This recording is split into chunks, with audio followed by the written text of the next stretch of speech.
So there's this myth that AIPAC pays congresspeople and senators, and that's not actually true. I'm about to show you how these political donations actually work and why they matter. By now, we probably all know what AIPAC is, the American Israeli Public Affairs Committee. All of our presidents sure know what AIPAC is. And there's this anti-Semitic conspiracy theory that they pay all of our politicians in order for them to support Israel, but they don't pay our politicians. See, when you look up who received the most pro-Israel money in the last election cycle, this is not money going into their pockets. This money is going to their campaigns.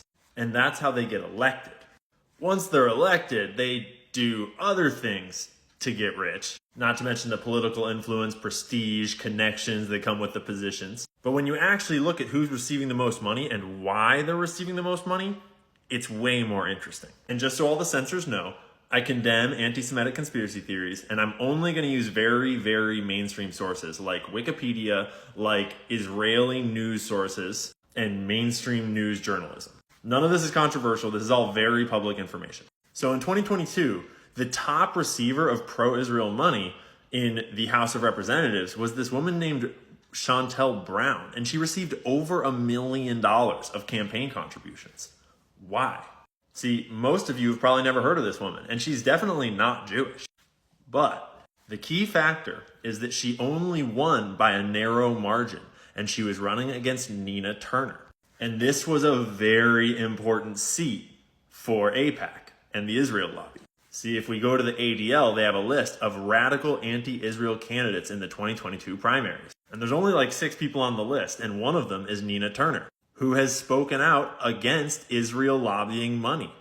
And she was a serious contender to win this congressional seat. Hence why this obscure politician you've never heard of received over $1 million of pro-Israel money. And looking at who they don't give money to is also really interesting, because on this list of really anti-Israel candidates, there's all these other people: Marco Amaral, Stephanie Gallardo, Max School, Rashida Tlaib. These first 3, their opponents didn't receive any Israel money. And that's because they had no chance of winning. Marco got 8.7% of the vote. Stephanie got 15.9% of the vote. And when you search for their opponents that beat them, they didn't receive any donations because there was no need. Obviously, when I talk about the reasons for these things, that's just me applying my speculation. The only facts I'm claiming are facts are what are in the sources that are very mainstream that I'm showing behind myself. The rest is just purely my opinion, freedom of speech. But there's a lot of other interesting dynamics that we can learn from this list too. Like if you look at Haley Stevens, the second highest recipient, that would be this lady, and she's not Jewish either, but she's very pro-Israel. And it just so happens that she was actually running against Andy Levin, who is Jewish and is also obviously very pro-Israel.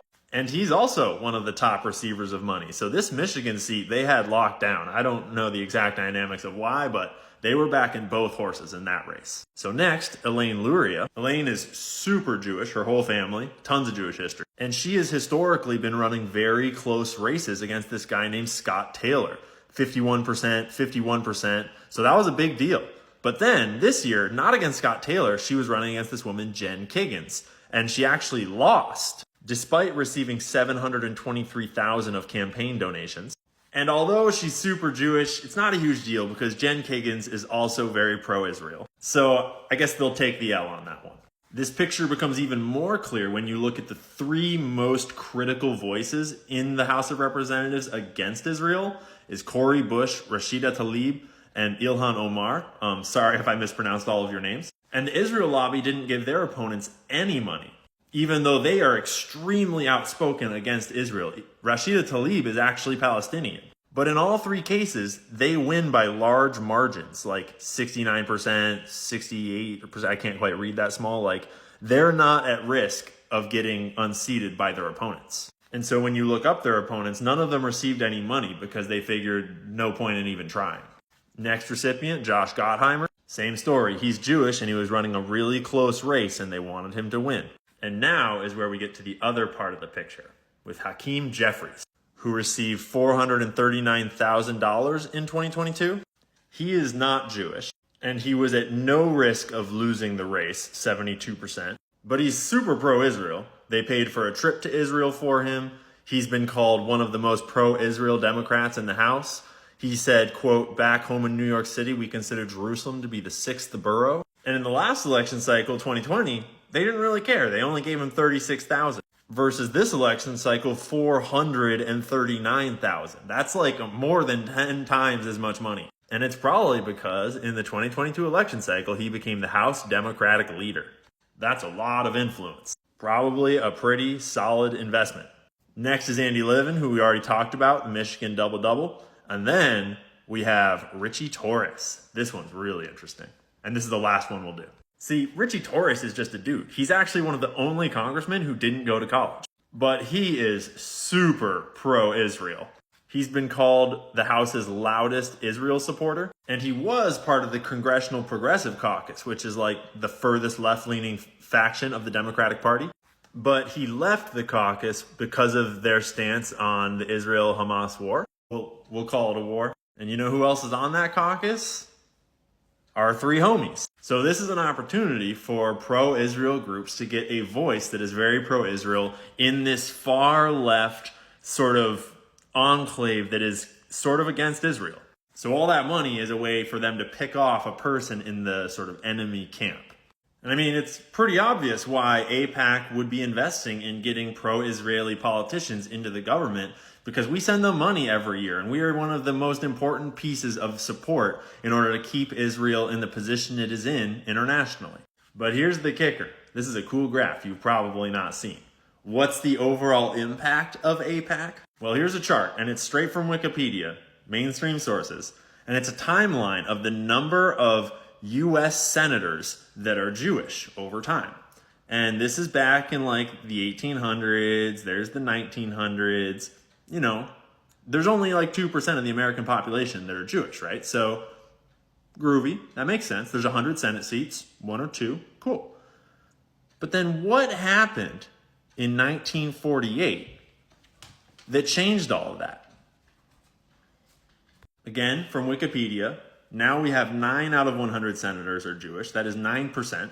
And 6% of the House of Representatives versus 2.4% of the population. And see, receiving the Israel money is not how you get rich. It's how you get on the team. And if you don't support the team, they can just as easily as they got you your seat, they can just as easily give the next person your seat and get you off the team. And if you don't have your seat, then how are you going to use your seat to become really, really rich? And trading on insider information is not the only way that Congress people get rich, but it's probably the most obvious way. This is the average of the overall stock market returns in 2023, 25% returns, good year. Congress members were making 240% returns. Holy shit. Brian's making Nancy Pelosi look like a fucking amateur. So anyways, I hope that clears up all these anti-Semitic conspiracy theories. It's totally just misinformation to say that AIPAC is making politicians rich and paying them money. It's not bribes. They're not paying them money.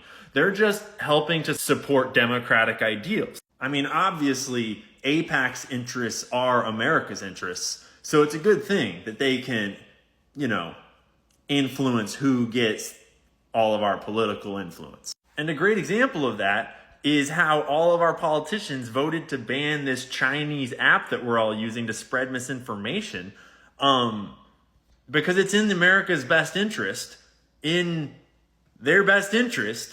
to stop the Chinese from influencing what Americans think. Because if the Chinese could influence what Americans think, then the Chinese could influence who holds all the seats. And that would be really anti-democratic if another country could influence which American politicians were in charge. Right?